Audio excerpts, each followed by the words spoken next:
As you may or may not know, my wife and I just got back from Vegas. It was a great trip. We ate, we drank, we had a blast.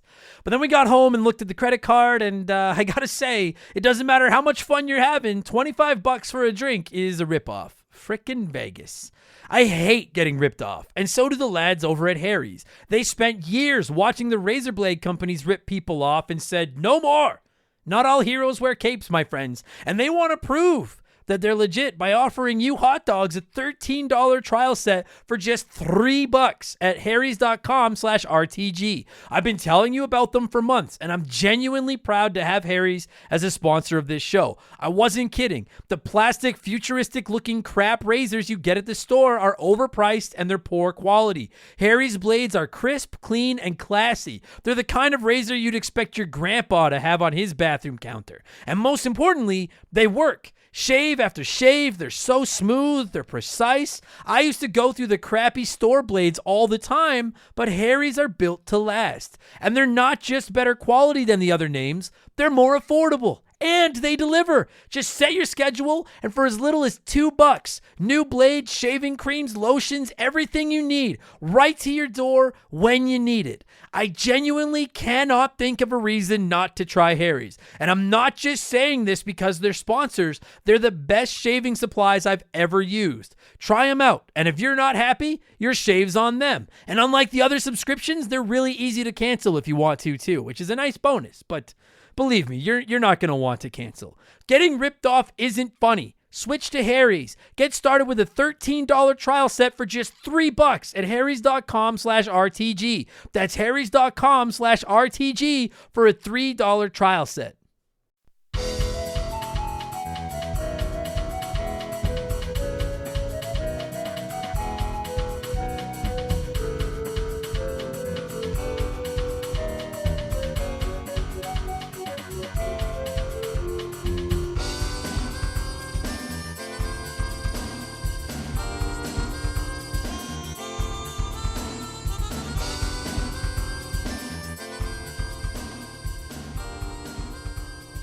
Haha, greetings ladies and gentlemen, and welcome to another edition of my vintage electronic-based game program, Remember the Game, within which, as I'm sure you're no doubt aware, a colleague will join me and we'll have a passionate, informative, heartfelt discussion about a video game that played a substantial role in our upbringing. My name is indeed Adam Blank, and I'd like to thank all of you for joining me for the 202nd episode of the show, where my trusted ally, Bartholomew McHugh, who is still unfortunately banished from our Hall of Fame due to his previous shenanigans, will join me for a delightful discussion about Mario Tennis for the 64th Nintendo Entertainment System. And if you're listening to this and thinking to yourself, why is he talking with such grace and elegance? Well, my friend, tennis is considered by some the sport of kings. So I thought I would temporarily set my brash, foul-mouthed persona aside, embrace classy Adam, and play the role of a gentleman to show Mario Tennis and the sport of tennis as a whole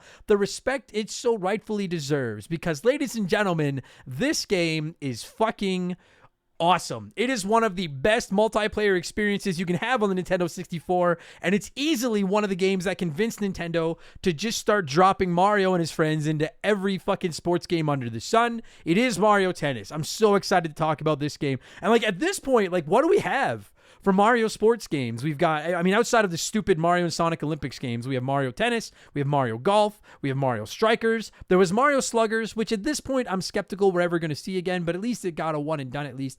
Like that little bastard Mario is built like me, but he is a world-class athlete. It makes no sense at all. That said, it's okay because I love me some Mario sports games. I do think they're a little hit and miss in recent years.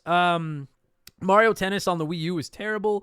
The Switch sports games have been various levels of good, but they just, and I think anyone that grew up with the old Mario sports games will agree with me, they just don't hit as hard as those retro titles did for some reason. The GameCube was the holy land for Mario sports. Mario Golf, Mario Soccer, Mario Tennis, Mario Baseball, all fucking just fire. But you shouldn't sleep on the Nintendo 64 versions of Mario Tennis and Mario Golf. They may not be quite as clean looking and slick and smooth and fancy as the Cube entries, but they still play great today. They're still a fucking blast. Some 64 games have not aged well, Mario Tennis is like wine. It just gets better and fucking unfortunately more expensive with age. So just play it on Nintendo 64 online and you're laughing. As I mentioned in the elegant intro, former Remember the Game Hall of Famer Mark McHugh is my guest this week, and we spent about an hour talking about Mario Tennis, what makes it so easy to pick up but so freaking difficult to master. And I mean that literally, because Nintendo games feel like they're designed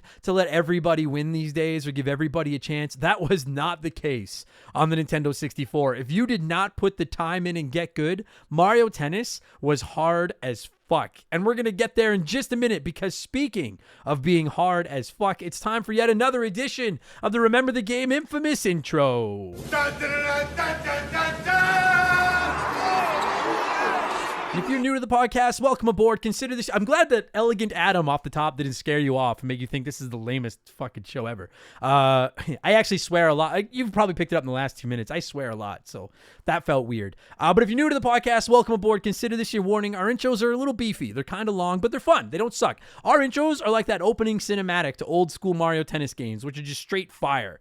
By the way, they're just fun. Just enjoy it. We talk video games and stuff. It's a good time. But if you want to skip it, go ahead about 30 minutes up the road. When you find the music, you've gone far enough. We're going to talk Mario Tennis when that is done. I got to get my plugs in. That's my job. We have merchandise, hoodies, t-shirts, coffee mugs, tank tops, posters, all rocking incredible art drawn by my good friend Joe over at 4545creative.com. You can find all of our merchandise at rememberthegamepodcast.com if you're interested. It is a great way to support the show. And don't forget, we are running a 20% off sale for the entire month of June to celebrate 200 episodes. I wanted to run a 200% off sale, but Shaylee advised me that that was a really bad business decision, so we just moved the decimal point over one place to 20%. So go to rememberthegamepodcast.com and enter the promo code RTG200 for 20% off of your swag. And of course, if you're like, I don't do clothes, I'm a nudist, that's how I like to live my life, I don't judge, I'm naked right now. You can always just support us on Patreon. For just $2 a month, you get 2 extra podcasts every goddamn week. You get exclusive access to my gaming news show Game Patch every Friday,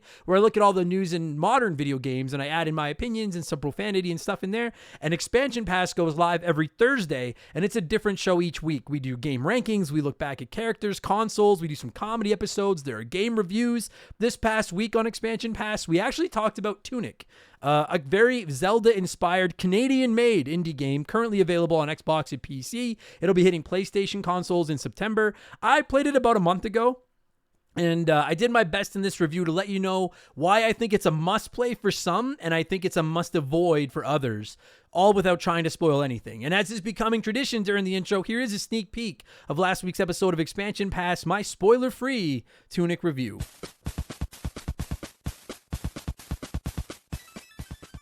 At a glance, playing this game for the first time is like renting a game as a kid and not getting the instruction manual. And do you remember when you would rent a game as a kid and sometimes they would come with the instruction manuals and sometimes they wouldn't? And if they didn't, fucking old school games didn't come with tutorials. They were just like, well, you'll figure it out. You're supposed to read the instruction manual that you didn't fucking get. That's what this game is. You get dropped into this game. You start out on a beach. You have no equipment. You have no idea why you're there, what the story is, what the controls do, what anything on the screen means. You have no idea where to go. And that is basically what this game is. It changes, and I'm going to explain how it changes, and it does teach you a couple of things, but by and large, this game is like renting a game and not getting an instruction manual. They're like, you'll figure it out or you'll fucking rage quit.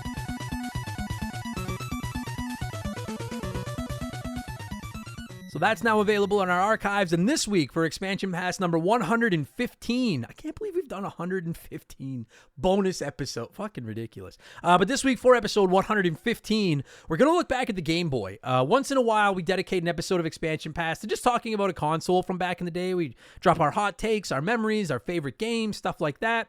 And so, yeah, this time around, we're going to talk about that little puke green screen that got us through road trips and family vacations. Should be fun. Is there anyone out there that doesn't love the Game Boy? At least anyone that grew up in the Game Boy era that doesn't love it? Sure, it's maybe aged like the very puke that the screen looks like, but that was a That was my best friend when I was a kid. My Game Boy was my best friend. I was not a popular child. I love that little system. So that'll go live tomorrow for all of our Patreons. So again, $2 gets you 2 additional shows every week, plus instant access to over 200 archived podcasts. Plus, you can join our Remember the Game Discord. You get a chance to vote in our Patreon poll at the beginning of every month. You get the ability to submit comments to be read on all of our podcasts, including playing Play One, Remake One, Erase One, and you get a shout out and get to hear me mispronounce your name like I'm about to do to most of these people. A huge thank you to our newest Patreons. There's a lot of them, and I'm going to fuck some of these up. I can already tell. Musty Beetle, Logan Castle, Kevin Byrne, Vaughn Gogo, Robert, Simon Michael, Jeff Peterson, Graham Kennedy, Hunter Moore, Big Poppy Logan, Nate Great, Phil Va? Sorry, Phil, I'm sure I fucked your last name up. Adolfo, Phoenix 783, Jonathan McGillivray, Jonathan McGill, sorry, Jonathan, Brent Strickhauser, Gussie Poo, Mark Embry, Jonah Dye, Smokey Paprika, Chronolingua, Lucas Faviza. That's a fucking badass last name, Faviza. Christopher Barber, John M. Watkins, Winter, Crocs, Barry McCockiner. I see. But yeah, that's an ironic name considering nobody that listens to this podcast, including the host, gets fucking laid ever. And Zach Murray. Thank you all so much. Welcome to Remember the Game Industries, patreon.com/remember the game. And please don't forget, 5% of our Patreon every month is being added to a pool that is going to be donated to the Stollery Children's Hospital as part of my 24-hour Remember the Children stream in December. So you're helping the kids out and getting a bunch of podcasts and stuff. We're over $1,000 raised, and we still have a lot of year to go. So thank you all so much. And my last plug is you can find me over on Twitch a couple of nights a week, twitch.tv/remember the game. More and more listeners have been coming by the old Twitch box and just saying hello over there. And I love talking to people. You all know I never shut the fuck up. So come by Twitch and just say hi, and you can see my nose and tell me that I don't look like you thought I looked like, or tell me the podcast helps you sleep. All the backhanded compliments I get from our listeners. So thank you so much. That's enough blowing myself. Let's blow some of you by blowing in the cartridge. It is our opening segment here on the show. I read a few comments and questions from our Patreons, usually gaming related, but not always. And we call this segment Blowing in the Cartridge. He blows all right. He blows big time. That's it, honey. Get into the spirit. Let's blow, and our first blower this week is Gunta Junta. I love that handle. Who wrote in and said, how much would it take to sponsor a game to make you play Metal Gear Solid 3? You are unfairly missing out on a masterpiece because of the sins of Metal Gear Solid 2, and I'd hate to see that. And you know what, Gunta, you were not the only person that wrote in this week about, you need to play Metal Gear Solid 3. And I don't know, I must have said something in the last few weeks, and apologies, I do a lot of podcasts. I can't keep track of all of them. But I must have said something in the last few weeks to catch the ire of Metal Gear Solid fans, because I've gotten a lot of messages over the last week or so being like, dude, you got to play Metal Gear Solid 3. Stop ignoring Metal Gear Solid 3. You don't have to sponsor it. I promise you all, at some point I am going to play Metal Gear Solid 3. It's almost won, 2 or 3 of our Patreon polls now. In case anyone is wondering, I just hate I don't love Metal Gear Solid, period. I'm just going to put my cards on the table. Stealth games chap my fucking ass. They make me crazy. You're going to find out more about that in the next couple of weeks when we review Splinter Cell. I do not have the patience or the dexterity to play stealth games. And I know Metal Gear, you don't have to play stealth, but you kind of play stealth. And Metal Gear Solid 1 on the PlayStation, I like it enough because it was so revolutionary at the time. What the fuck is his name now? Oh my God, it's going to drive me crazy. The Phantom, I know it too. The fucking battle where you have to unplug your controller and put it into the second port. Oh God. Psycho Mantis, thank you. I was like, fuck, if I don't think of it, I'm going to get so many messages. Is one of the coolest boss fights ever. So I'm okay with Metal Gear Solid 1. I played Metal Gear Solid 2, and I hated that game with every ounce of my being. And someone asked, well, if it wasn't Raiden, would you still hate it? I think so. Maybe not quite as much. Raiden is the worst character in gaming history. But it just turned me off from the series. I realized this is not a series for me. I don't like it. I have less than no fucking idea what's going on, and I walked away forever. So I've never played Metal Gear Solid 3, 4, or 5, but I keep hearing from everybody, you got to play Metal Gear Solid 3, and I'm just warning you all, be careful what you wish for, because I'm not going into it expecting to hate it, but I expect to hate it. It's just not my type of game, and I don't want everyone to yell at me. But no, for all of you that are wondering, I haven't, there are several games that are on my never going to play list. Dark Souls is on that list, along with Elden Ring. Majora's Mask is on that list. I'm never playing that fucking game again. Kingdom Hearts is on that list because I just don't want to fucking play them. Persona is pretty close to that list because they're just too goddamn long.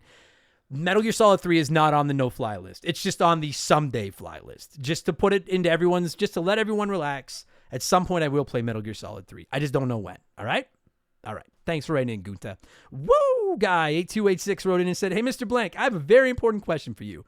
Who would you choose to fuck, marry, and kill? Princess Peach, Princess Daisy, and Rosalina?" Well, that is just the classy type of show that I've come to let you all expect from me here to Remember the Game Industries.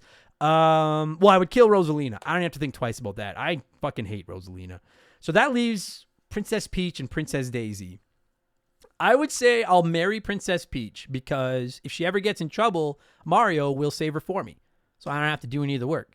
And then I would just hook up with Daisy because, I don't know, Daisy's got some spunk, man. I like Daisy's attitude. She's kind of cool. And she doesn't come with all the fucking Bowser baggage that Peach does. And she doesn't suck as hard as Rosalina does. So there you go. Thanks for writing in, Woo Guy. Fucking classy show of mine. I guess I'm the one that chose to read it. So anyway. Justin Maurer, whose last name I don't think, Maurer...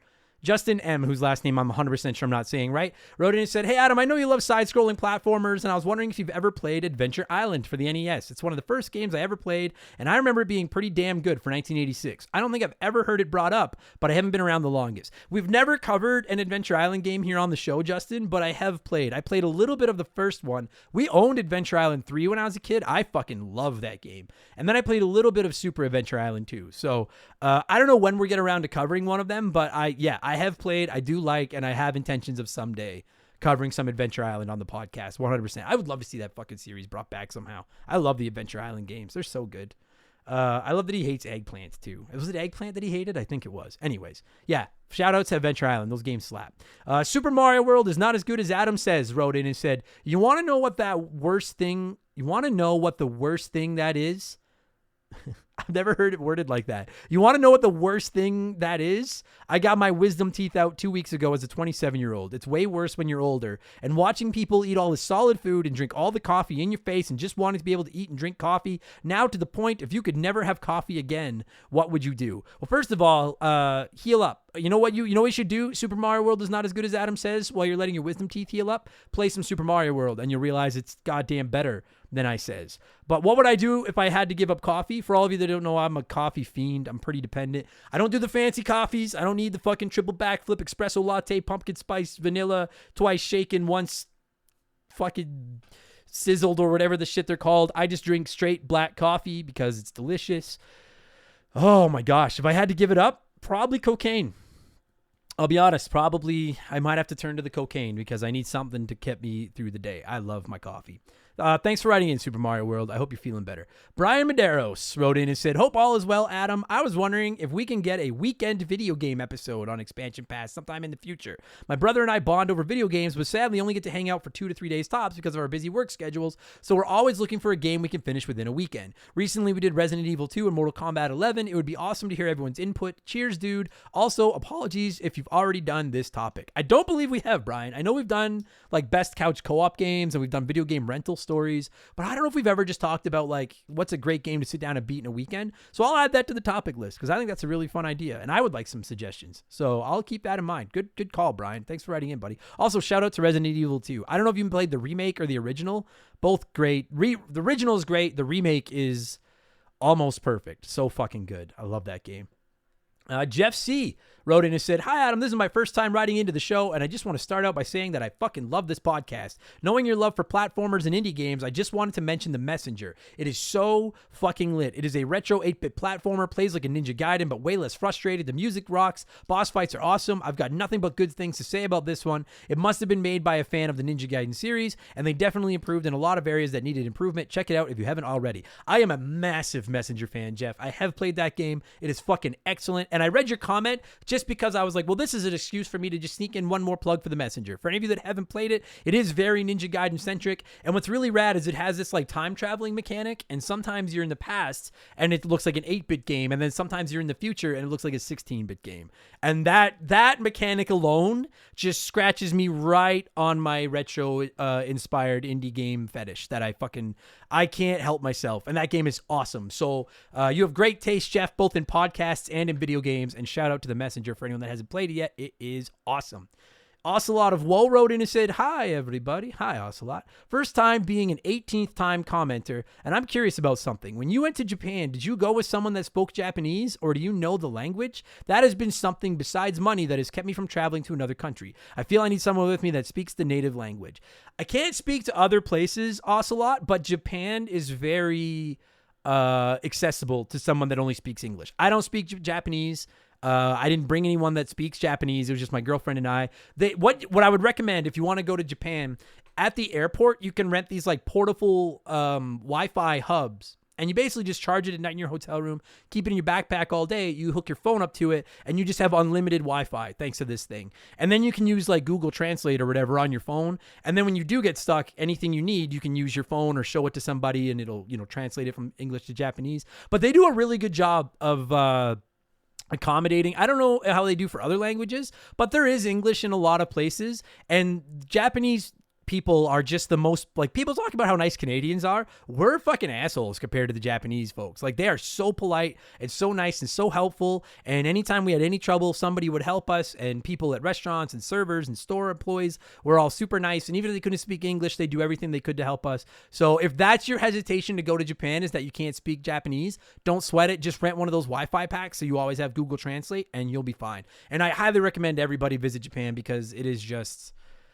fucking God's country. I would consider moving to Japan if I had the opportunity. I loved it there so much. I can't wait to go back. So there you go, Ocelot. Hopes that helps. Finally, it's letter time. It's letter time. And Matt, whose last name I can't pronounce, Matt D, wrote in and said, "I feel this new PS Plus service has been handled extremely poorly. Not only was it not mentioned at Summer Game Fest, it is impossible to find any real info about it. Apparently it launches in North America today, and nowhere on my PlayStation 5 has it even mentioned it. Maybe a countdown clock on the system to get you hype? No emails saying if my device upgrades automatically. Really strange when the Game Pass Goliath is dominating the market." Now, when Matt wrote this in, I don't know when you wrote that in, Matt, but like, by the time you all hear this podcast, the new PS Plus services will be live in North America for about 48 hours or so. And I do agree. I've looked over the new game list, and it's actually, I think it's surprisingly respectable, especially for a launch lineup that they're going to keep adding to. But I have to give a massive finger of shame to PlayStation because I think they've done less than a horrible job promoting this fucking thing. Or would it be more than a horrible job? I guess it'd be more than. It'd be like beyond horrible job of promoting this thing. Like, I can't believe they didn't mention it in their State of Play a couple weeks ago. It was never mentioned at Summer Game Fest. I haven't gotten any emails about it saying these are the new tiers, these are new perks, this is what it'll cost you to upgrade. Do you want to upgrade? Check it out. They just kind of like, and now it's just here. And I don't get why you wouldn't.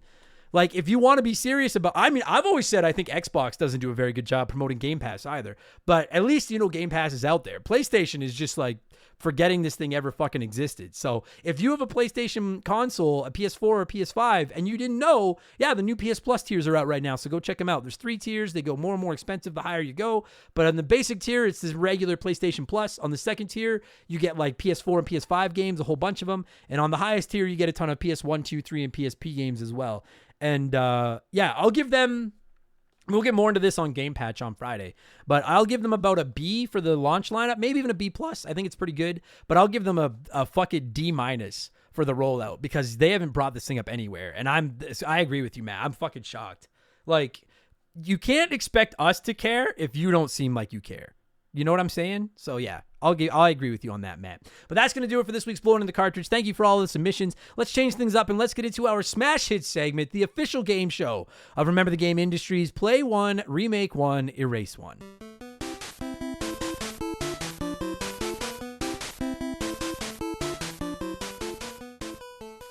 And a huge thank you to Classic Concentration from the NES for unknowingly providing us with the theme music for the show. The rules are simple. Every week I give our listeners 3 retro video games. You can play one as it was released, remake one as a modern game, and the third one is erased from time forever. And as always, there are no wrong answers, but there is a right one, and we'll get there in just a minute. And we're talking tennis this week, so I went with 3 more tennis titles for the show. We have Virtua Tennis for the Sega Dreamcast. We have Hot Shots Tennis for the PlayStation 2 and Super Tennis for the SNES. And And this one was super close, which is always what I want. I always want it to be nice and tight. And this one was tight. 24% of you said play Hot Shots, remake Virtua, and erase Super Tennis. But the second, third, and fourth place options had 20, 19, and 18% of the vote. So 24, 20%, 19%, 18%. That's what I'm fucking talking about, baby. Killed it. Let's see what a few of you had to say here, and then I'll tell you what the right answer was. Mercury869 wrote in and said, play Super Tennis. This game is magnificent and still holds up today. Remake Virtua Tennis. This game was an absolute banger on the Dreamcast. Let's bring it back.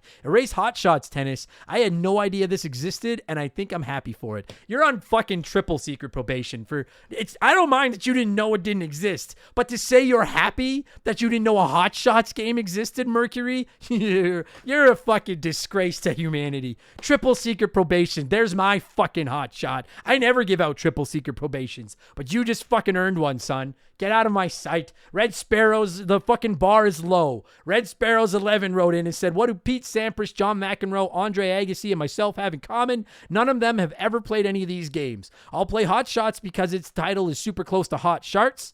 Fuck's sakes. Remake Virtua Tennis into a VR game and erase Super Tennis because balls. Triple secret fucking probation. You all need to stop disrespecting Hot Shots. If you want to erase it, okay, but you show it some goddamn respect. You fucking, oh, motherfuck. Hot Shots is so good. You're all just a bunch of fucking taints. That's your problem. Graham Kennedy wrote in and said, play Super Tennis. It's a timeless classic with that one more go factor. Remake Virtua Tennis with fully updated player licenses to rival other sport franchises like FIFA or Madden, and erase Hot Shots Tennis. A fun game like Hot Shots Golf, but not the legacy or playability of Super, so it has to go. I see. No problem. No harm, no foul. I can live with that. You showed it some respect, and then that's fine. Fucking not like goddamn Reddit Mercury fucking clowns. Albert Jan Forti? Oh, fuck. I'm sorry, Albert. I just fucking destroyed your last name.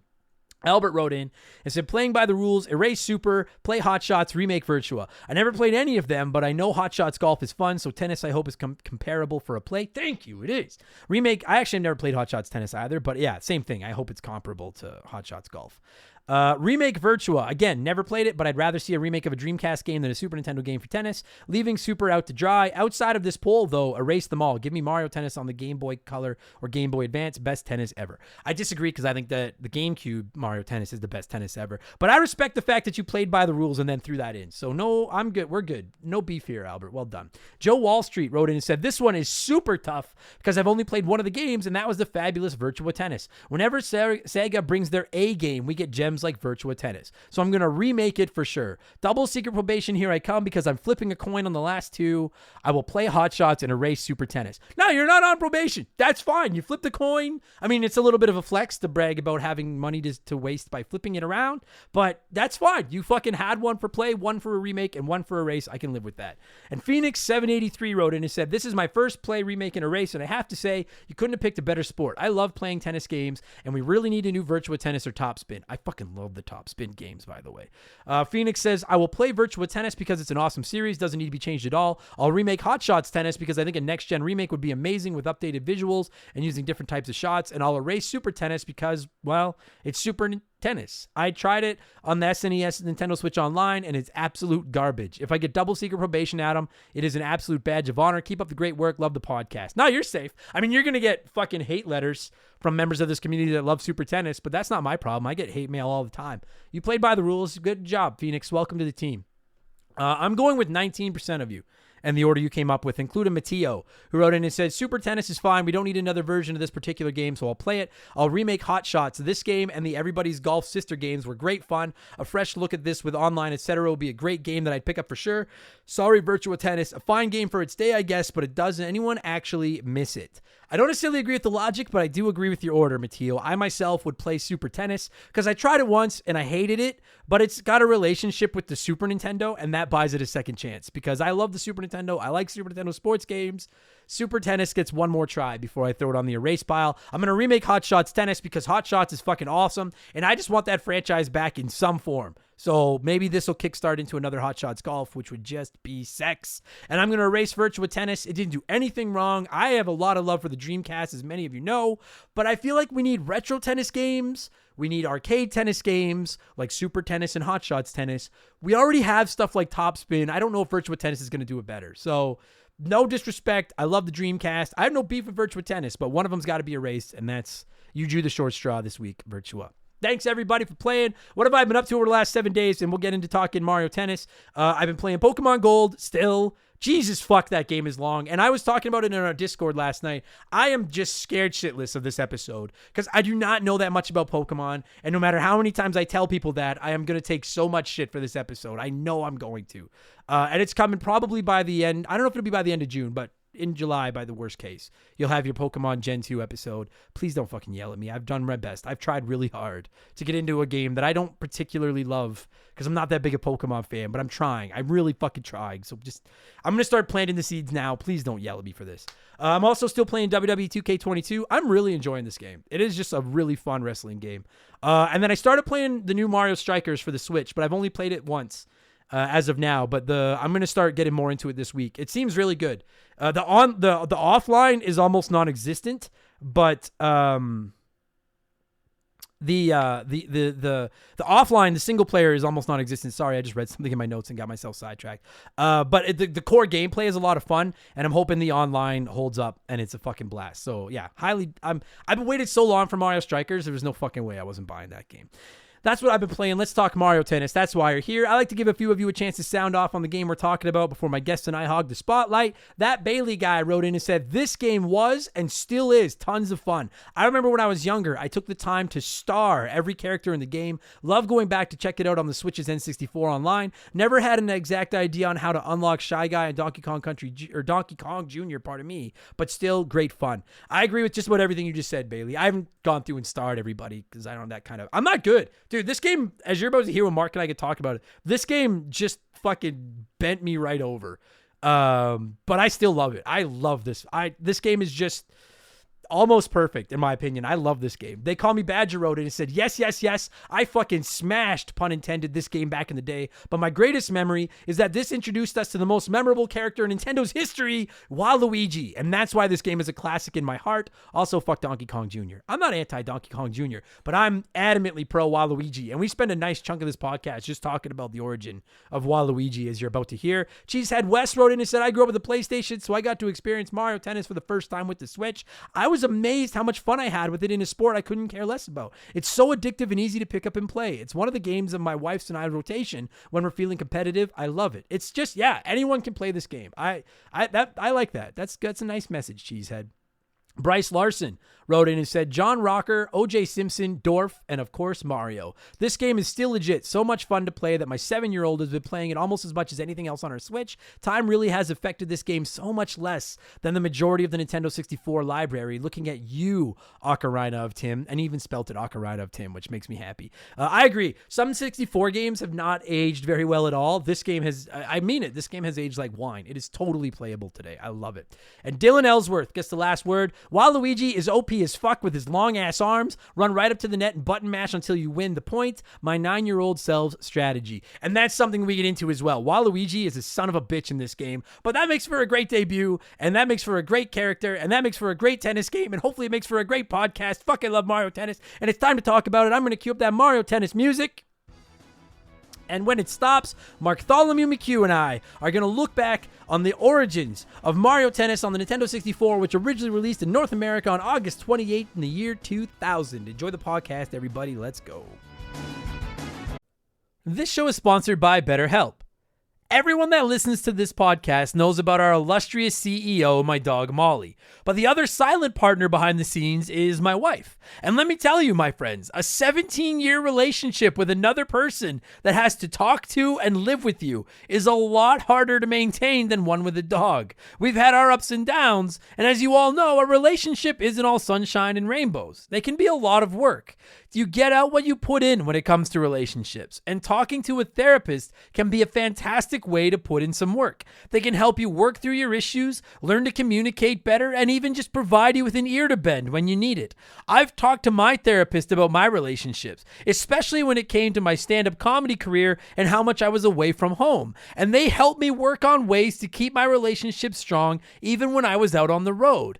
It turned out our relationship was actually better when I was out on the road, but that's a story for another day. And I know, right? Therapy. Who has the time these days? BetterHelp hears you, and they're making it easy. Fill out a quick form online, and they'll match you up with a therapist that suits your needs and that'll work around your schedule. You pick the meet times, and you can get your therapy fix from anywhere, over video, phone, or just chat.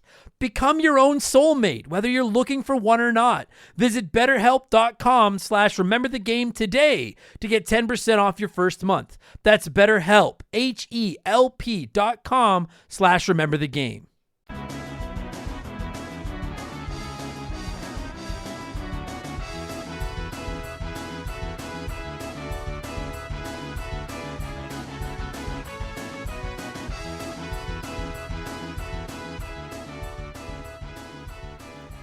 Okay, joining me via the blank phone this week, returning to the show.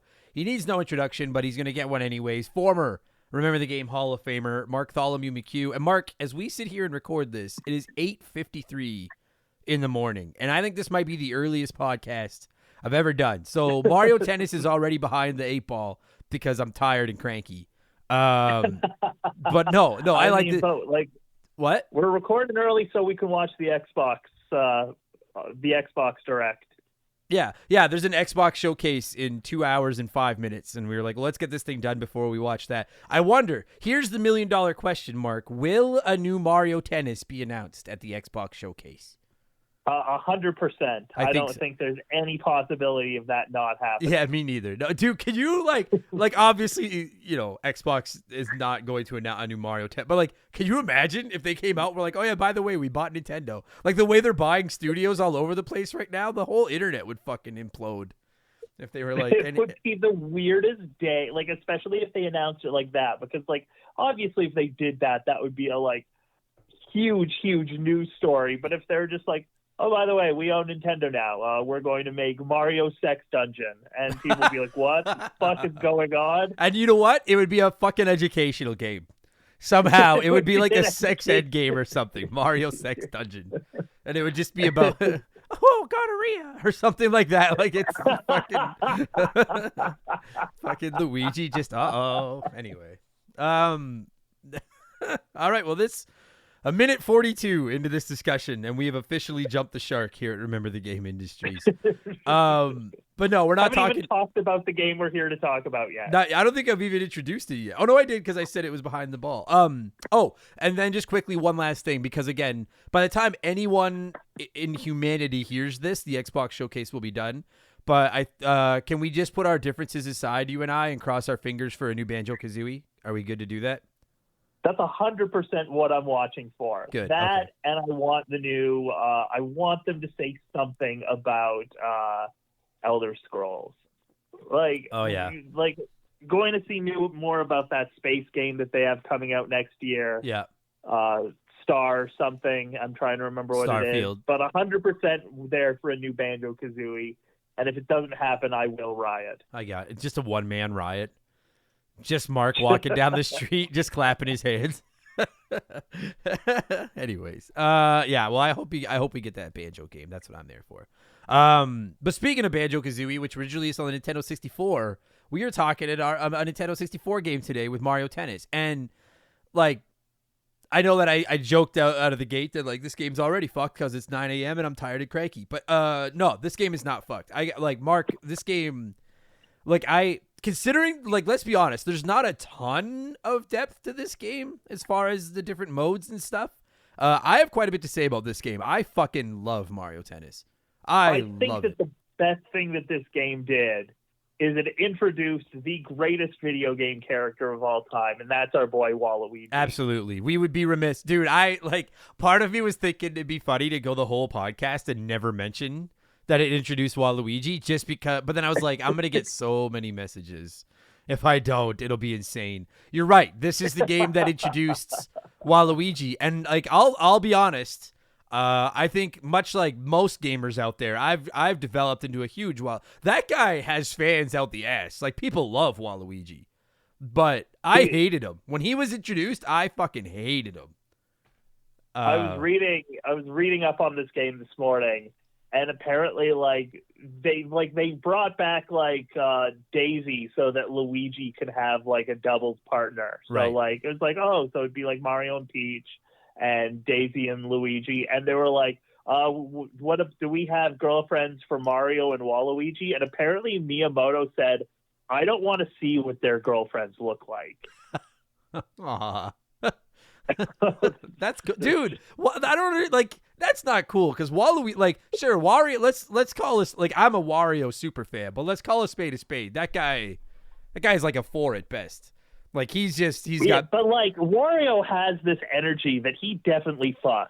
Oh, for sure he does, but he pays for it. He has a Mario sex dungeon in his basement. He pays for it. Like Wario has terrible hygiene, evil man. Just, he's like, listen, as a short guy, I can call it out. It sucks being a short guy. And Wario looks like he's about 1'1". So, he doesn't have a lot going for him. But Waluigi, right out of the gate, they're like, dude, Waluigi's a good-looking guy. And he seems, I imagine, when he's not, out trying to cheat at sports with Wario, he seems like he probably volunteers at, pet shelters and stuff. I like Waluigi. Well, and his limbs are super long. Super long. It's kind of weird. You can only assume what's going on with the rest of them. This is a horrible podcast. We haven't talked about the actual gameplay. Oh, we'll get there at some point. We're busy. I bet Waluigi has a huge dick and Wario fucks hard. Yeah, this should just be an episode about Waluigi. But I will ask you though, so when he first got introduced, listen, when Wario got introduced, I loved it because, and I think I've talked about this on the show before, but I love Venom style characters, spin-offs of the hero that are an evil version of the hero. I like that kind of stuff. And that's what Wario is. He, they've made him into a bit more of an anti-hero in the later years. But to start, he was just if Mario was evil, he's Wario.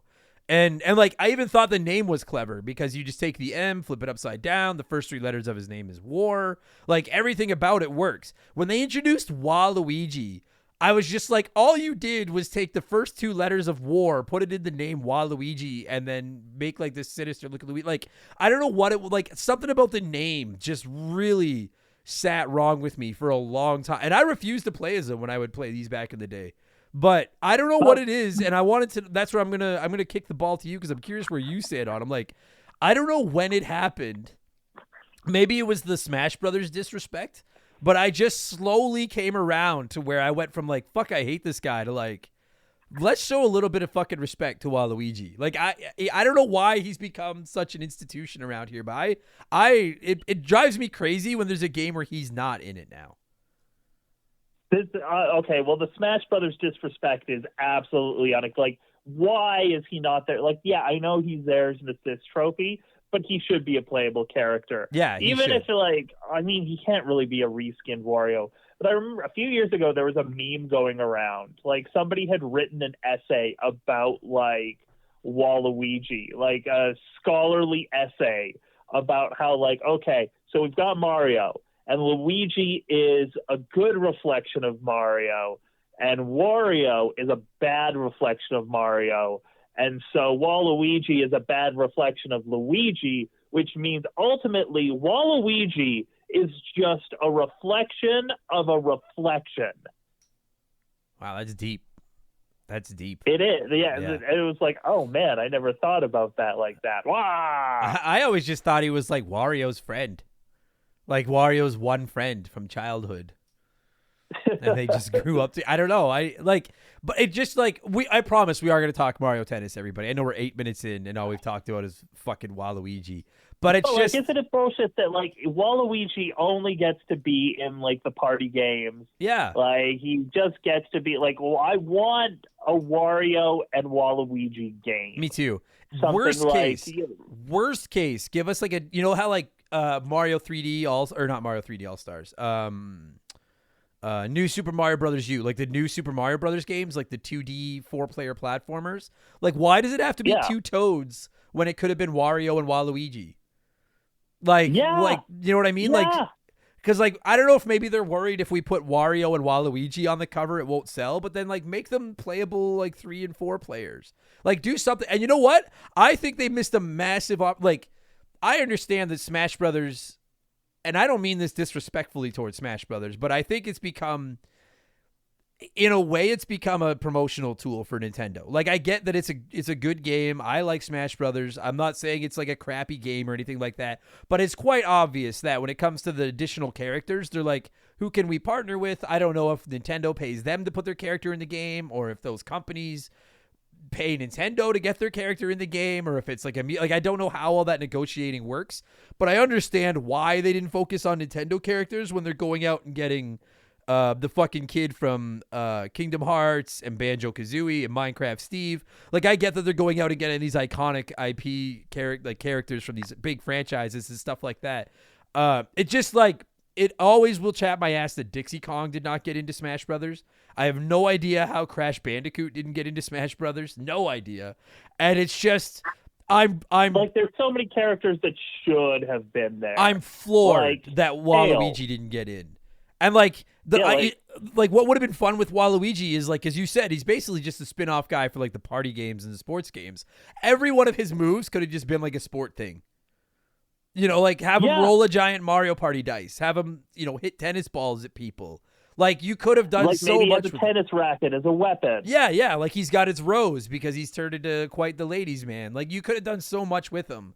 And we are going to move to Mario Tennis, but I just want to make, like, I just want to make it public record that Remember the Game stands behind and supports Waluigi, and we feel he's been done dirty. So, but yeah, Waluigi is the one member of the Hall of Fame. Yeah, that's all our Hall of Fame is. It's just a hot dog stand and Waluigi, and that's all it is. But no, you're right. So he got introduced in this game, and I guess it makes sense because they needed a doubles partner for Wario. I'm a little surprised that they didn't just pair Wario with Bowser. Like, you could have just gone with like the two bad guys, I guess.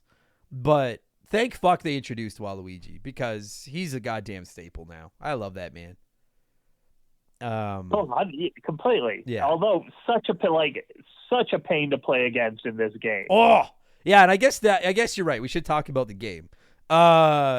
You're right. He is a fucking pain in the ass. Now, like, and we'll get go on forever. Yeah, we'll get there because I want to talk about the different classes and stuff. But let me just start it at the top and be like, I never played the Virtual Boy Mario Tennis. I've never played a Virtual Boy, actually. So, like, outside of NES, I don't think most people played the Virtual Boy. No, I don't. I remember either. I played it briefly when I worked at a game store and somebody brought it in. It was like, ooh, this is neat. And I tried like a few seconds of like Mario's Tennis. And like, that's the interesting thing about the first one is it wasn't Mario Tennis. It was Mario's Tennis. Right. Like, this is tennis that belongs to Mario. And it was like, oh, okay. Game gave me a fucking headache. Yeah. The Virtual Boy was just an abomination. But like, so this is the first real Mario Tennis game. Yeah, outside of playing like some shitty NES tennises, and I think I played a little bit of Super Nintendo tennis. Like, this was my first 3D, I guess, tennis, and I have far more memories of the GameCube one. I only rented the 64 one once or twice. The GameCube one was where I put most of my time. But let me just say, like, I've been replaying this one on my Switch over the last couple of months to get ready for this podcast. And, like, I don't know how I want to say this. I feel like I don't want to say Nintendo's lost their way with sports games. I just feel like they've shifted their target, like, toward, you know, everybody can play, and here's for kids, and let's dumb down the controls a little bit and make them a little bit more basic. And I know some people love the new Mario Golf on the Switch. I didn't hate it, but I think everyone would agree that, like they took out the third button click. Like, it's 2 buttons. They've clearly tried to make it accessible to everybody.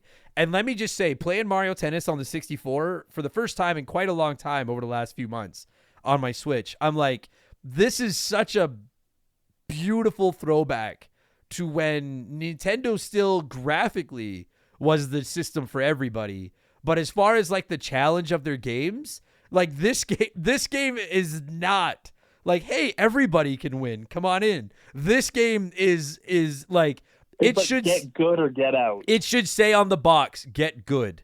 Like, because this game will fucking destroy you, Mark. And I don't know. Yeah, just like the last few days playing to get ready for this podcast, and I was just like, oh yeah, I remember playing this as a game. This will be easy. And like cut to like an hour late, because that first tournament super easy, and I'm like, I've got this. And then the second tournament, they're like, fuck you. Oh, it's fucking like, oh my God. And like, I will say, like, I love the Mario Tennis games, but I don't know if there is a sports game that gets my blood boiling like goddamn Mario Tennis, because like it is just, and the thing is like, because you're right, it gets really tough, but I don't think it's cheap. I think these games are tough but fair 99% of the time. Like they reward, like, and we're going to get into the gameplay, because I think the gameplay engine in this game is just, I think it's as playable right now as it was 22 years ago. Like it plays great, but there are no cheap W's here. Like you can't even rely on shit like drop shots and lob shots. It works in the earlier settings, but you get going into the higher settings. Fuck me, man. This game, like, just this is gonna sound stupid, but it's like it's almost I was gonna say it's like Nintendo's Dark Souls in a way. Like it'll massacre you. And it's just like, are you gonna give me even a chance to breathe? And they're like, no, go get good or fucking go play something else. It fucking destroys you. Like, it's the worst feeling when you've been having a volley against a computer character that's been going on forever, and then you lose. Oh my God. And you just like miss something, and you're like, fuck. Or you're like, you're tied. You have the deuce. And you keep like going back and forth on who has advantage. Yeah. And you're just like, I'm just trying to get this game over with. And it's like, they can last forever. Every shot in a rally, every shot that gets returned, like, especially as you get toward the end of a match, like your ass just clenches more and more and more, and you're like, please God, no, please God, no. And then eventually, like, something happens where you're standing there charging up your shot, the ball goes by, and your guy doesn't swing at it because you weren't quite the right position or whatever. And that's where personally speaking, that's where Angry Adam comes just boiling to the surface, where I'm like, what the fuck? But then it takes me... When you're charging up a shot and then you miss. Oh, God. But then it takes me like a half a second, and I'm like, all right, let's go again. Like, let's go. And that's the secret sauce, I think, of this game, is that it's just so goddamn fun to play. And I gotta say, like, I think I've played every Mario Tennis since this one. I think I have. And a couple of them have disappointed me. Like, the Wii U one was a fucking disaster. The Switch one was fine, but I couldn't find any matches online.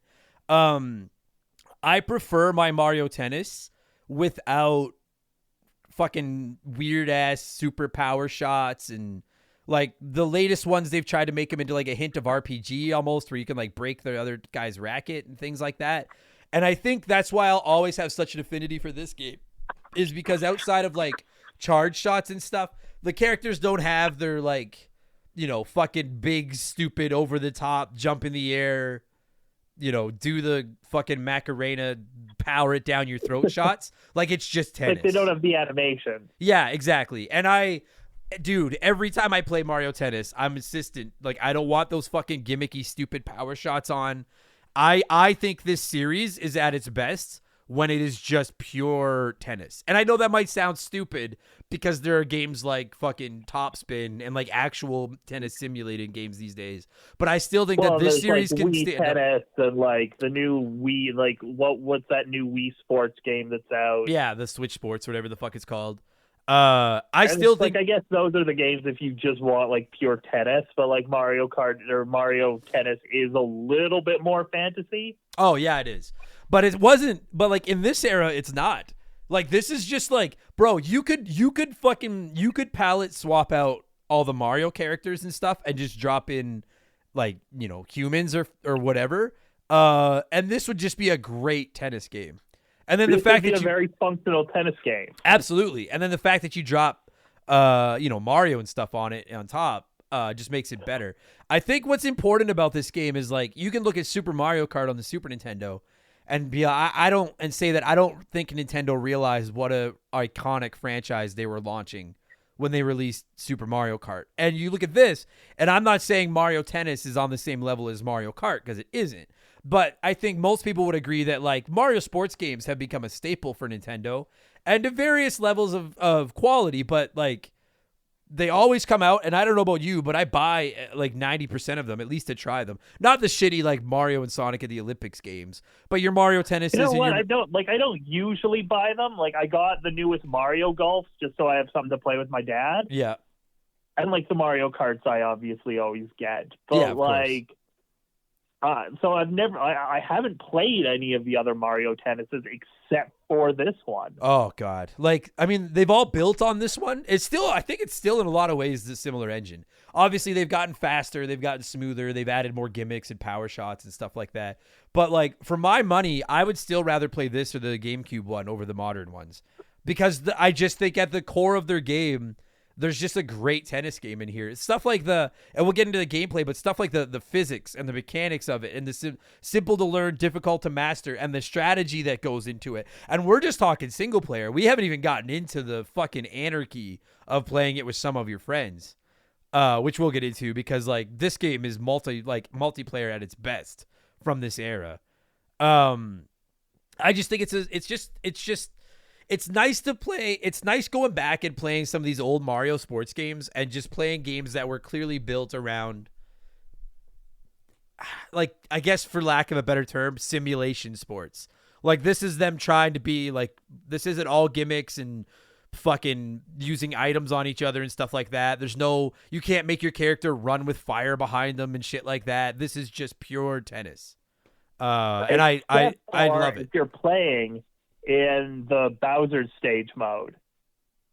Oh yeah. Yeah, like they throw in like those little gimmicky modes and stuff, but like I got to say I fucking hate those modes. I'm just curious, like do you play those modes with like the power-ups and the rings and cuz like I'm not going to shit on them, but I can't definitely stand like I gave them a go just like so I knew like just for like this podcast. Okay, well, I'll do a few rounds on like the Bowser stage and I'm like, oh, okay, this is fun, but like there's not a whole lot to this. No. Like I would have preferred like instead of having them like make a specific Bowser stage mode, why not just make a Bowser stage in the actual like game? Yeah. Yeah, agreed. And then like there's like the thing about like with the piranha plants, and that's fun. That's kind of like a cool like rush mode. And then the rings are like, okay, I didn't quite get what they were looking for, like what they wanted from me in that mode, but it was like, okay, this is kind of fun. Yeah, I hate the ring mode where you have to hit the ball through the rings. I hate that fucking mode. I do kind of like the piranha plant challenge. If you've never played it, the piranha plant challenge, they have piranha plants on one side of the court just spitting as many balls as they can at you, and you have to return them to whoever's on that side of the net. And everyone that gets by you, that guy gets a point. And everyone you get by them, you get a point. And it just hits a point where there's so many balls coming at you. It's fucking, it's fun like once. Like it's not something. And I feel like that about most of these games. Like it's fun when they put in the little spin-off modes. But I'm like after once or twice, I'm like I just want to go back to the tennis. You know? Yeah, I now just want to play like the game's biggest strength, like you were saying earlier, is the fact that it's just a really solid tennis game. Yeah. Like you didn't necessarily need to have Mario characters in it. The real strength of this game was that they just made a really good tennis game. Yeah, if you've never played it before, like you basically just use A and B to shoot. And don't get pissed off at me if I use the wrong terms because I can't think of them. But like I think A is more like a power shot, and then B is more of like a slicing shot. So like one of them, it'll hit more direct but harder. One of them will cut at a harder angle, but maybe not quite as I'm not entirely sure about the tennis lingo. But then what's cool is like if you get to where the ball is going just in time, you can tap A or B and then use obviously the analog stick to aim your shot, and you'll hit it back, but it won't have any kind of like power behind it. If you can get there early enough, then you can hold the button and then let her buck. And then you'll put like either that bright blue streak behind it or the bright red streak behind it. That just shows, how much harder you hit the ball. Just those two things work so well. As you start to get a feel for it and you realize like, oh, if I'm on my forehand and I want to go for a power shot, like right up this line in front of me, fucking boom. Whereas you're like, oh, I'm on my backhand, my opponent's on this side, I'm going to use this slice, try to cut it to the other side of the court. If you've only played it once or twice, maybe you would have wrapped your head around the depth of it. But like you said, you played it quite a bit. I've played it quite a bit. Like it feels really good. And I don't know if there's anything more satisfying than like hitting a really hard slice shot that just barely gets across the net and sneaks out the side of the court that your opponent had no chance in getting to. Like that turns me on just a little bit. It feels so crisp when you land one. Like when you hit one of those shots with like the red trails or the blue trails and it just like, again, like just whizzes right past them. Or what I love is when it goes over them, when like they're right near the net and you're like, haha, try this, fucker. Yeah. See, so like, okay, so then because you can also do the lob shots and the drop shots. And that's where, again, like GameCube Mario Tennis clicks with me a little bit harder, but it works just as well in the 64 one. To me, that's my bread and butter. I love that shit. So if you do I can't remember what order it is. You tap A and then B, or you tap B and then A, as opposed to just using B or A. If you hit B then A or A then B, one of them will do a drop shot where you'll just barely drop it across the net. One of them will do a lob shot where you hit it right toward the back of the court and hit it really high in the air. And I love luring an opponent to the net with a drop shot, and then they come running up to the net to return it, and then right away you're right there with just a giant lob over their head to the back of the court. That kind of shit. Then, like, I find that when I do that, it always goes out. Oh, well, yeah, I don't know. It doesn't for me. I don't know. But maybe it just depends on how you like land it or something. I don't know. Cause that's frustrating too. But I like that they do go out. Like I like that it's not just a guarantee if you get your racket on the ball, it's going to be in. Like cause you can aim it with your analog, right? If you aim it too hard, then yeah, sometimes you hit it out or, that kind of stuff. Or sometimes you go to do a drop shot and it doesn't quite make it across the net. It'll hit the net. Like it's frustrating when it happens to you, but I think it adds a lot more realism to it as well. It adds depth to the game for sure. Yeah, absolutely. So there's all that, and then you can also do like the flat shot, which is just like a really heavy shot when you tap A and B at the same time. And then what I love is that if you barely get to a ball or you don't hit a very good return, like you're out of position or whatever, when you sit it to the other person's net, it'll leave that star on the court. And and it'll just be like, this is where this is landing, which is kind of like, oh, this is cool. Like this is what makes this game like accessible. And then it'll kick your ass again a second later. Yeah, exactly. Plus, if you can get to the star and chower up. I was going to say power and charge at the same time. Chower is officially a term now. If you can chower up your shot in that star, then you just ram it down their like you're there for like a smash and you just fucking send it down their throat. But again, no stupid gimmick power shots or anything like that. It's just pure strategic tennis. And it's fucking insane to me that with basically like 6 shots, because you've got your A shot, your B shot, your drop shot, your lob shot, the flat shot, and then getting into the star for a smash. Just with those 6 shots, it's infinite. The number of like strategies and combos you can pull and stuff like that. I fucking love it. I love it. And it kind of like left the game with a bit of a challenge because it's like, where do you go from that? Yeah, agreed. I like other games, like I haven't really played the other one. I don't know how they could improve on like this. Maybe I'm an old man here being like, the best Mario Tennis was the first one. And they've never needed to make another one. But like, I just don't know how they could possibly improve on that because this is a solid tennis game with some pretty solid mechanics. Like, it's a little bit fantasy, but it's not too much that it's like, oh, well, this isn't really tennis anymore. No, I mean, the GameCube one, like, to me, it runs smoother, it runs cleaner, it looks better. It's just, that's all it is. It's almost the GameCube version of tennis compared to the 64 version is almost like just saying like the Super Nintendo version of a game compared to the NES version. Like both fine. I just think the GameCube one just looks and plays better. But it's the same basic. Okay, yeah, that's fair. But same basic tennis. The other thing in this game is like, and this is where I get so, it's so fucking mad sometimes. And it's not the game's fault. It's my fault because they teach you to learn this.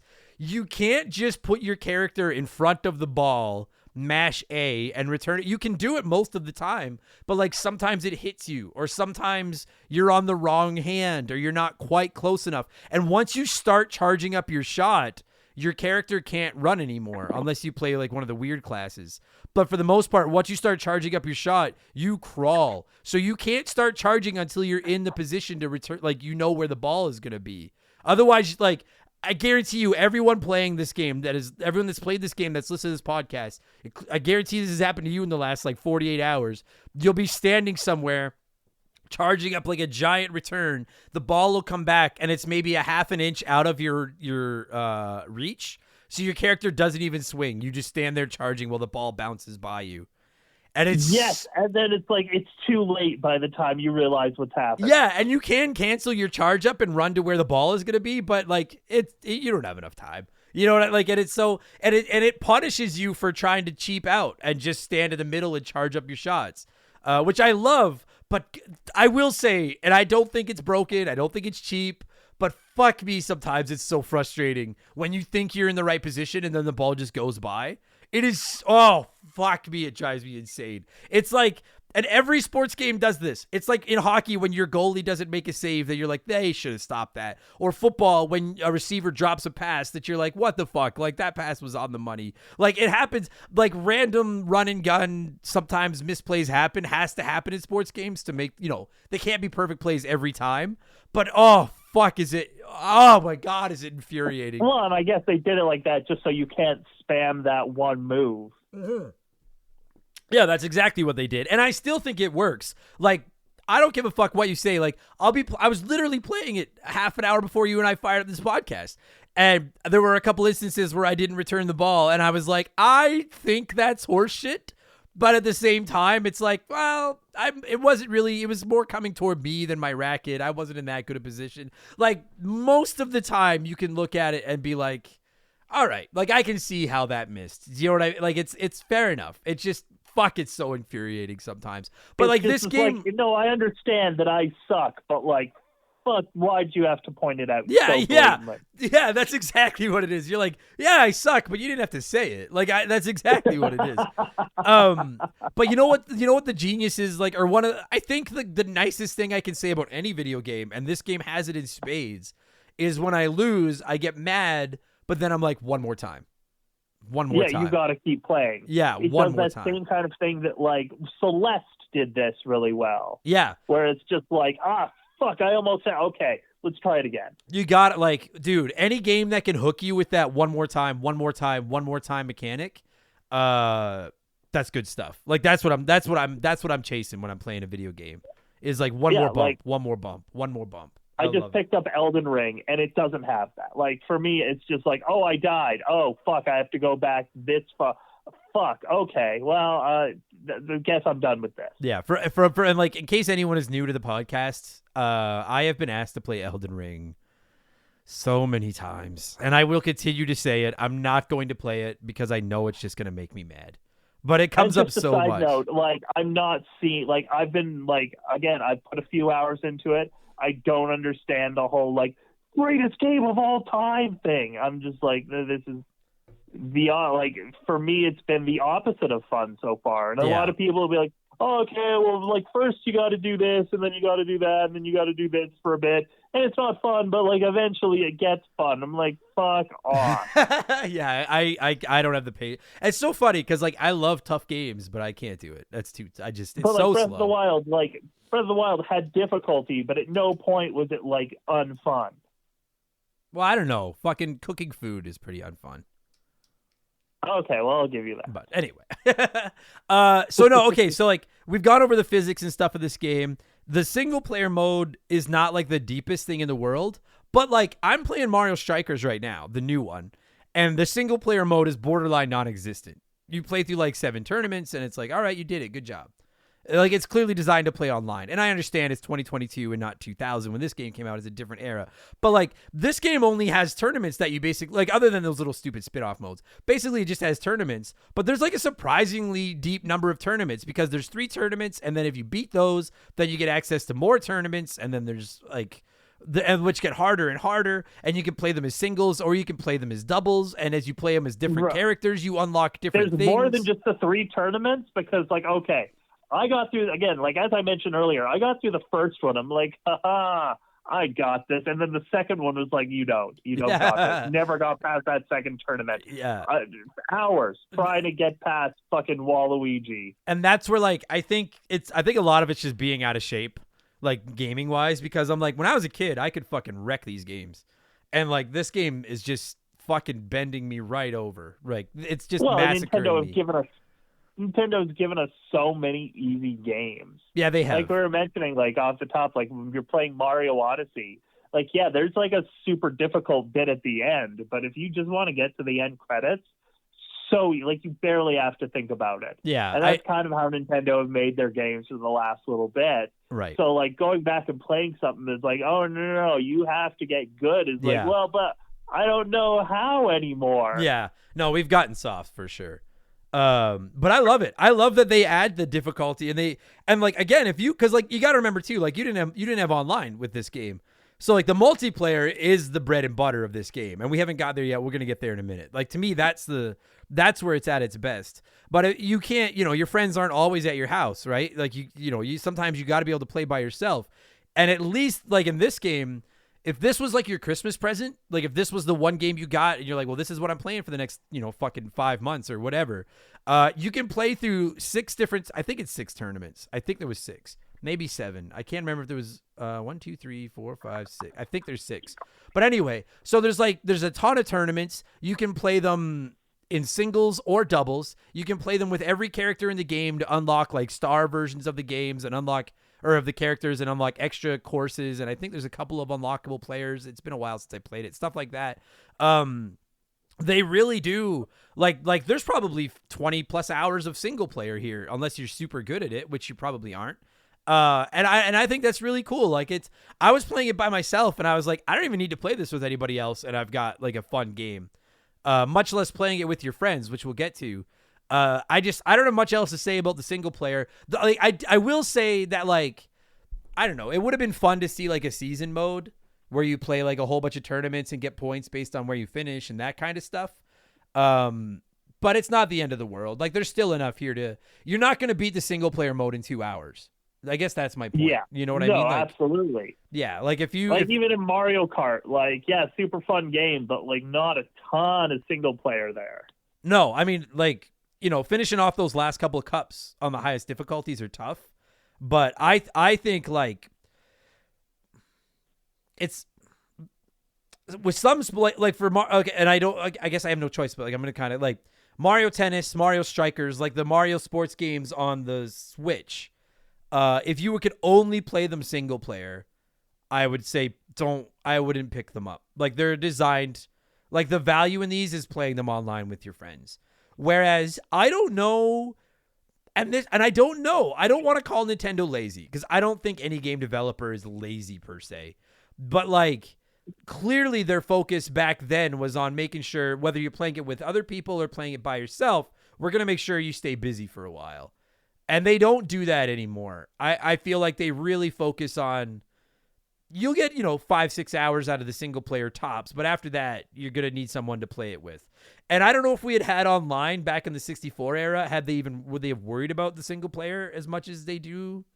Or, like as much as they did? I don't know. That's a good point because like, yeah, now like I play games with my brother. I play games with my parents online. So, right. And they live in different cities. So it's like, that's something that is possible now. Whereas like that was impossible in the 90s. Yeah. So it was like, well, if you're just here by yourself, well, we'll give you something to occupy your time. Yeah. It's just, I guess to kind of put a period on it, I'm playing it now and I'm just like, at least it feels like they put effort into both. Like single player and multiplayer.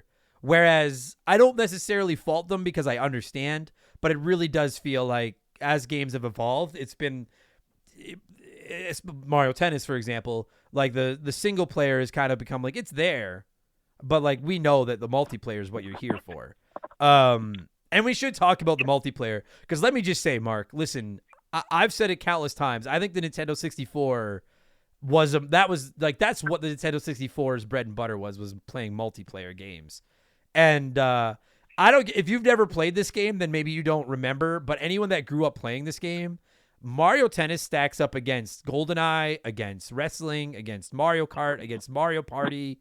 It is as good a multiplayer experience as you'll find on that console, in my opinion. Yeah, I would say that probably best multiplayer, maybe Mario Party is the best multiplayer game on the N64, but this would be up there for sure. Yeah, like, I mean, again, like I know for a fact we have GoldenEye. I was a GoldenEye diehard back in the day. Like that game was fire on the 64. You all know that I have a wrestling game fetish. I fucking love those games. We were all about Mario Kart. We played the Mario parties, Mario Golf. I will say, as a whole, I think I like Mario Golf more than Mario Tennis, but I like GameCube and Nintendo 64 Mario Tennis more than GameCube and Nintendo 64 Mario Golf. Both good, but I like the tennis better. You could sit down with three friends and play a doubles matches in this game and lose your entire night. Like, well, because it gets so chaotic, bro. And it's just, especially if all four of you, again, it's simple to learn, difficult to master. But if all four of you are even approximately at the same skill, like if you take somebody who's really good, excuse me, and drop them into a match of this against someone that isn't good, like this isn't Mario Kart where they're gonna throw enough items at you to try to balance it out a little bit. Like the person that's not good is going to get annihilated. But if you're doing doubles, it like all kind of balances out. You can have like volleys that go like, 15, 20 serve and returns. Oh, and it's yeah. Ridiculous. Doubles is like, to me, doubles is the sweet spot. And I've said it before, but like what I love about the Nintendo, I always thought, to this day, I think that the 4 controller ports on the Nintendo 64 is so awesome. Like, growing up with a Super Nintendo and an NES, and like I didn't have a multi-tap, so I couldn't play more than 2 players. Like back then, that was just, well, that's all we can do. There's only 2 ports, so we take turns. Knowing that you can play at 4 players and nobody has to take a turn, you could just sit down with 3 of your friends and play and just switch in and out your teams and find 2 teams that are balanced out. And we haven't even talked about like the different character classes and mixing and matching and stuff like that. Doubles in this game is the Nintendo 64's S tier. It is so much fun. And like you said, it gets so chaotic and there's always somebody around to return the ball and you're chirping each other and swearing at each other and yelling at your own teammate when they miss something that you should have gotten and stuff like that. And it's just, you would think like, well, how long will it be fun to just smack this, like just tap A and B and send this ball back and forth? It is endless fun. It can go for fucking days. And I know you can play it online now with the 64 online thing, but like this is one of those games that's meant to be played in the same room with each other. Like that's on the couch. Yeah. Like that's where it's at its best. Just beaking each other and oh my God. And then you can start making drinking games out of it. And then the more alcohol gets served up, don't do that, kids, but the more alcohol that gets served up, the harder it gets to play, but the more fun it gets to play. And oh God, like just I have a legitimate smile on my face right now just thinking about how much fun this game was to play back in the day with my friends. Fuck me, man. Just as good as it gets. Yeah, and like we don't really do that. Like people don't. I mean, I don't at the very least. Maybe I'm just antisocial, but people don't really play that way much anymore. Like even when I'm playing online now, I'm playing or even when I'm playing multiplayer now, I'm playing online. Yeah, no, couch co-op is a thing of the past. It's you know what? And like, because I agree with you. Like, I mean, I'm antisocial too, and I don't have any friends, so I don't have anyone to come over and play with me anyway. But like, it's just, I don't know, man. There's just something about the exact same experience, but doing it over the internet isn't the same as like we've all been there. Like this game came out in the year 2000, so I would have turned 17 at some point that year. So that's like high school years. 12 the year this game came out. I remember like playing it at my friend Mike's house and like having his parents like yelling at us to shut up, at like midnight, 1 a.m. because we're downstairs, 4 of us just like having the best fucking time, just all night. Like, and it's just memories. There's just something pure about these experiences with your friends, and it doesn't matter if it's this or GoldenEye or whatever. Just, I know I dunk on the Nintendo 64 a lot, and I don't care what anyone says. I still think it deserves it. I don't love that console, but some of the best multiplayer experiences of my life are on the Nintendo 64. It's just like, I can't even imagine like the amount of college tournaments and stuff like that happened with this game. Like, oh my God, I love Mario Tennis so much. I'm just gushing now. I'm just fanboying. I don't even care. I fucking love this goddamn game. This is a solid game, and like, I hadn't played it in years. Yeah. So when you were like, "Hey, did you play Mario Tennis?" I was like, "Yeah, I'll go back to that, see what that was about." Because I remember, like, my brothers and I played it together. We had fun doing it then. Yeah. But I, again, hadn't played it in a very long time, so I went back to it and I'm like, "Oh man, this is way better than I thought it was going to be, but way more difficult." Yeah, and that's the thing, right? Is like going back to 64 games and playing them now, some of them hold up and some of them don't. And I don't mean to, you know like, what? This is an unpopular opinion. I don't think GoldenEye holds up that well. No, it doesn't. I replayed it a couple of months ago for a Let's Play, and it was a fun experience to revisit it. If you got in shape and you kept playing it again, or if you kept playing it and you never lost that muscle memory, it works. But like, if you've moved on to first-person shooters with like the dual analogs and stuff, and then you go back and try to realize how to play fucking GoldenEye again, it's tough. It's a little tough. Whereas, games like, and like, I don't care what anyone's like, I've come to make peace with Mario 64, but I never got my head fully wrapped around that game until I could play it with a real controller, like my Switch Pro controller on my Switch. And I've made my opinions on Ocarina of Time abundantly clear. We don't need to go back down we don't need to go back down that road. But you play a game like this or a game like Mario Kart 64, and it's like, man, these have held up surprisingly well. Like, this game is as playable. I can pick it up and play it. And outside of the fact that I'm out of practice and not good anymore, this game is as playable right now as it was 22 years ago. It handles really, really well. I fucking love it. I wanted to get into the characters too before we wrap it up, because I gotta say, like, this game has a deeper roster than I thought it did. It has more characters than I thought. It's got like it did. 11, 12 games, something like that, or 12 characters, something like that. I just looking it up right now. 16. Oh, wait, no. Okay, There's a total of there 20. There were a few unlockables that I never found, just because, like, again, I suck at the game and didn't get that far. Yeah. What were the ones that you could unlock? Well, so there's like, I remember, I never got them. But there was like these characters you could get if you use the Game Boy Color version of Mario Tennis and like combined them. You could like unlock a few of them. I never had the Game Boy Color version.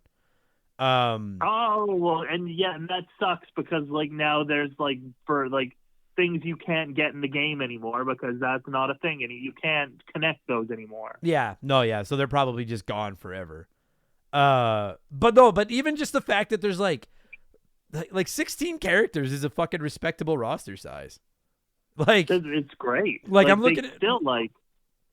Yeah, like I'm looking at it right now, and it's like Mario, Luigi, Peach, Daisy, Toad, Waluigi, Shy Guy, Wario, Bowser, Donkey Kong Jr., Yoshi, Birdo, Baby Mario, Paratroopa, and Boo. Like, that's fucking. There's more characters in this than there is in Mario Strikers right now on the Switch. Like that's. How many characters are in Mario Strikers? I think 8 or 10. I can't remember off the top of my head. That's lame. Like, I'm sure they're going to patch more in. But, like, and they couldn't do that with the 64 version. You remember what, dude, you know what DLC was on Nintendo 64? It was unlockable characters. That just came with, like that.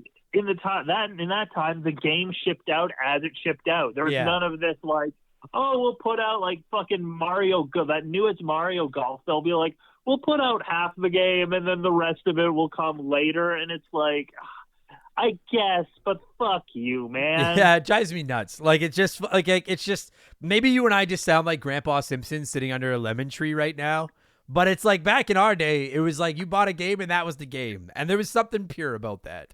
And listen, like, sometimes patches are a good thing, and updates and being able to tweak your game, because you can find out, like, oh, this character is incredibly overpowered. We can go in there and fix it. Like, that's a great thing. but then just being like, by the way, of the 24 playable characters, we shipped it with 8, and then over the next decade, we'll give you the rest. And then when they make you pay for the rest, it's even more frustrating. But like, I don't mind if they go in and tweak little things, but when they ship a game that's not finished and then finish it like gradually over the next year, it's just like, I guess, but why'd you do that? yeah, it's the thing is like, I think part of the reason they do it these days, I think part of the reason they do it is to try to keep people from trading in and selling their games. They're like, well, keep it because we're going to add more characters, which, I mean, you know, because obviously that's a big blow to their economy when, you know, people go out and buy used games and stuff like that. It's, you know, like, let's just say, like, if I buy a copy of a game, sell it on Kijiji, someone else buys it, they play it, they trade it into GameStop, and then GameStop sells it to someone who trades it back in, and then someone else buys it. That's 4 sales that like Nintendo or whoever the developer is didn't get. So like if they're going to release more characters as the game goes and more content, maybe their thought process is like, if you like the game, you won't get rid of it because more is coming. That's smart. It's frustrating, but I get it, I guess. And the other thing I think is they probably like gauge the response to the game when it first comes out, and that's how they determine like if they're going to fit. Like if the game comes out and nobody buys it, they're like, oh, okay, well then I guess that's just the game. But if like it sells enough, they're like, oh, okay, now we have the budget to finish this game. Right. Yeah. It's worth the extra resources to add more to it. Yeah, I agree with that. So I just wanted to say, like, I like, and I'm telling you, like, if you've never played a Mario Tennis game, I actually think I think Nintendo does a good job of differentiating the way the different classes of characters play. And I think they've done that ever since Mario Kart. You go back to Super Mario Kart and you try playing as Bowser or Donkey Kong Jr., or you try playing it as like Toad or Koopa Troopa, and those are 2 completely different experiences, depending on which character you want to play as. At some games, like, they say there's differences in the characters, but you can't really tell. I think Nintendo does a good job of that. And dude, their Mario Tennis games, like, you've got the Mario and Luigi who are like the boring, we do everything characters. You've got the technique characters that are better at, you know, picking corners and dropping shots and getting to the, you know, that kind of stuff. You have the power characters that can hit the ball really hard. You get the speed characters that can move around fast. I hate Boo in every Mario Tennis game ever because he's one of those fucking tricky characters where his ball fucking does weird mind games and curves around and shit. And I always lose to fucking Boo and I hate him. But you pick the characters from the different classes in this game and it is a whole, like, I like to main Bowser. I always play as Bowser in games when I can. I can't play Mario Tennis with Bowser because he's too slow. I like his power shots, but I'm not good enough. And he's way too slow to get around that course. Oh, see, I main Yoshi in anything I can, and I find Yoshi's a really good game, like, character, especially for games like this, because he's kind of one of those in between characters where he's fast, but he's also like not. He also can hit the ball pretty hard. Yeah, it's funny. I actually, when I played this game back in high school, I hated Waluigi, as I talked about, you know, an hour ago when we started this. So I refused to play as him because I was like, what a stupid fucking character. But now I play this game, and actually Waluigi's my guy. The technique thing, like, and how good he is at just hitting balls where I want them to go and stuff like that, I find him very easy to use in this game. And I gotta say, I hate playing against him. You said it. I don't know if maybe it's a mental thing. I don't know if they tried to make him better or not, you know, to make him seem like a cool character because he was new.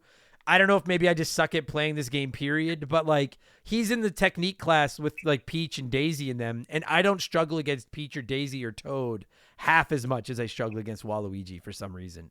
Maybe it's mental. I don't know. But that guy owns me.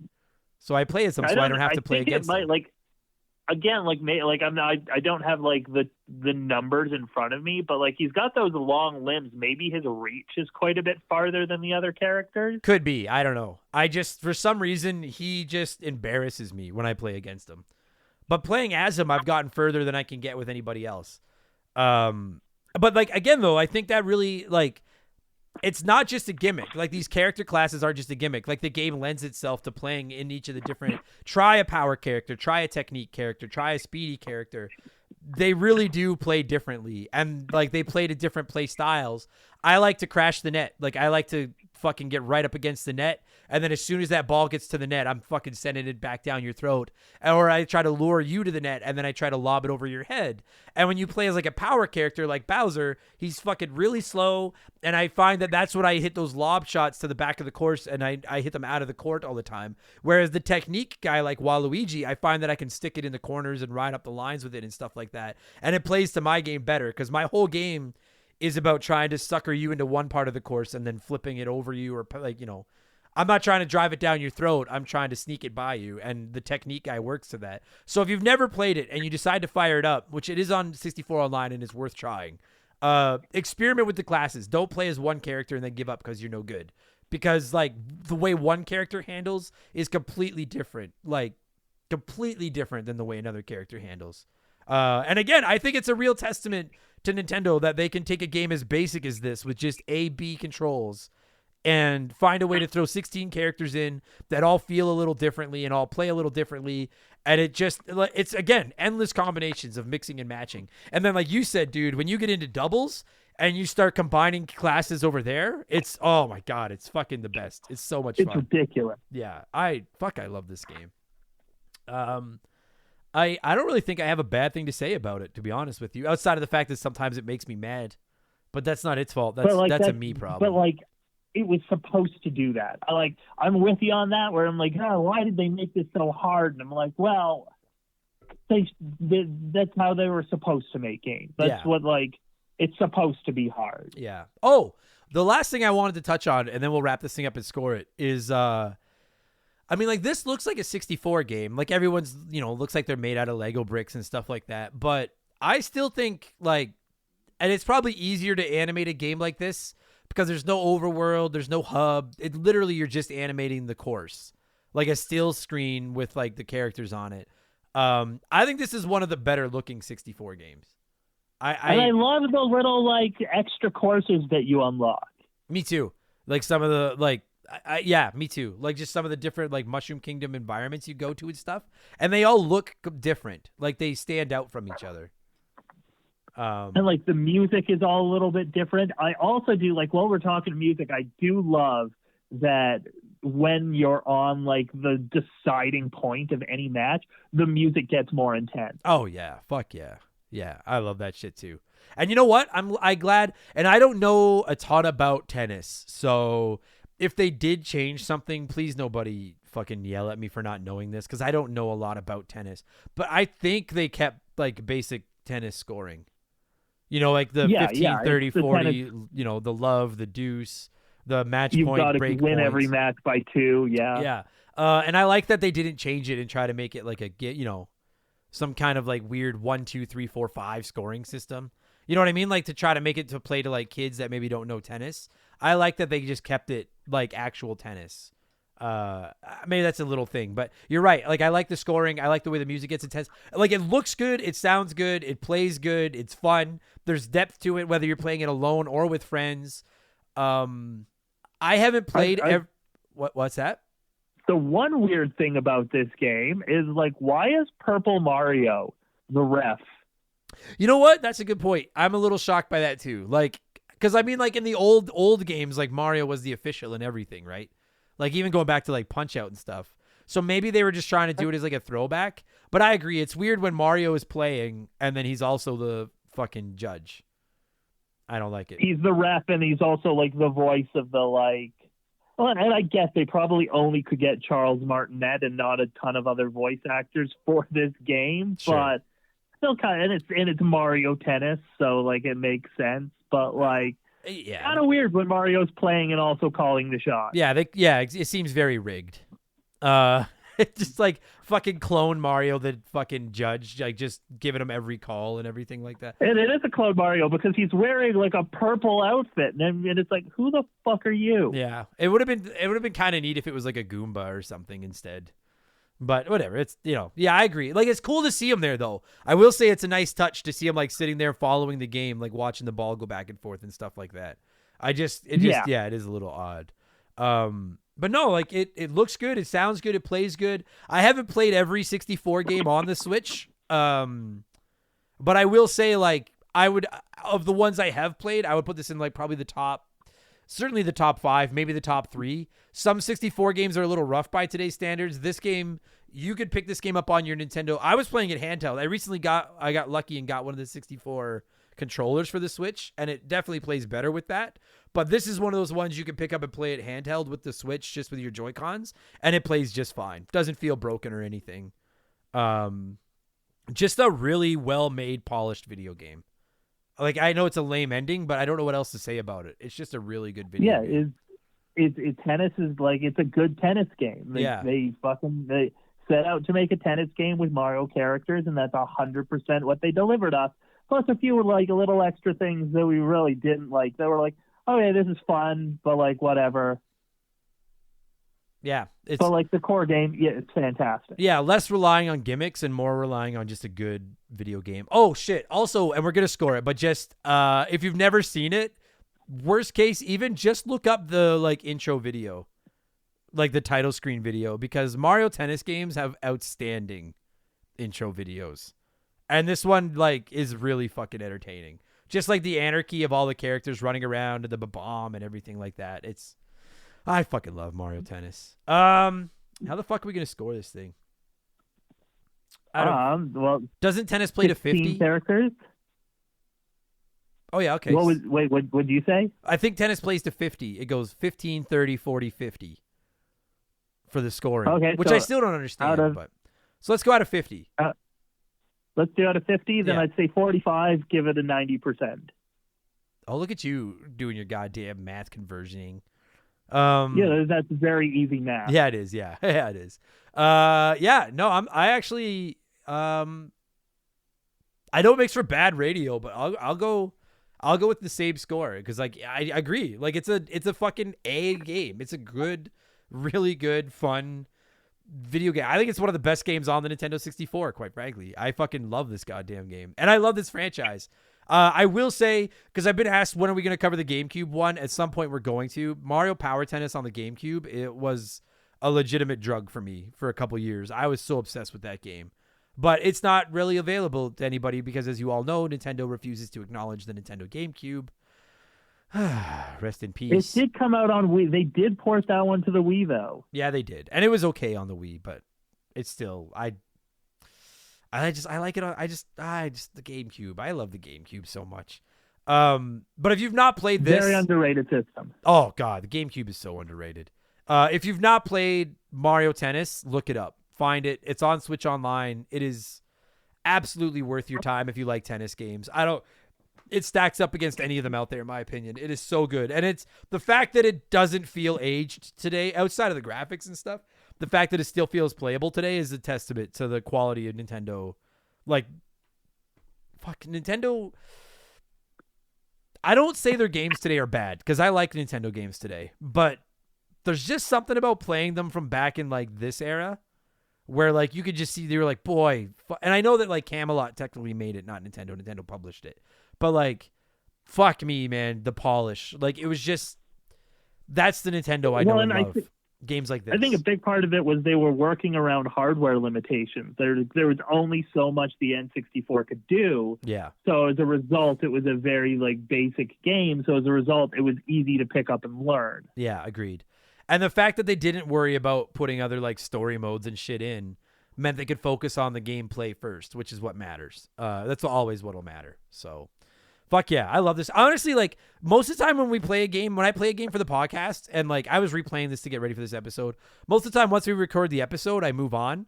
I'm probably going to keep playing this a little bit longer, because, like, I forgot how much fun this fucking game is. And I don't have the GameCube one to play, so this is my Mario Tennis fix. Hey, thanks for doing this. Oh, fuck. I just quickly, I meant to ask, the community's been asking me to ask you, has Nintendo reached out to your dad about getting the theme song for Mario Strikers? I wish. I absolutely wish. Like, has your dad... No such luck yet. Your dad not just sitting in his easy chair by the phone, just waiting? And every time it rings, he's like, don't tie up the line, and hangs up because he's waiting for Nintendo to call. The Canadian soccer song should be in the new Strikers game. If you guys don't know what I'm talking about, go back and listen to our Super Mario Strikers episode from a couple months ago. It is probably one of the most fucking iconic moments in the history of this podcast now. And I've been asked by so many people, will Mark's dad's song be in the, and I was like, I'll ask him. Next time I talk to him, I'll ask him. So there you all go. You heard it right from the horse's mouth. They haven't called Mark's dad as of yet. But, still hope. They can still patch it in like they do characters and shit. So, fucking A. Mark, that was fun, buddy. Thanks for getting up at like fucking 8:30 on a Sunday morning to talk a 22-year-old video game with me. I appreciate it. Dude, thank you for having me, as always.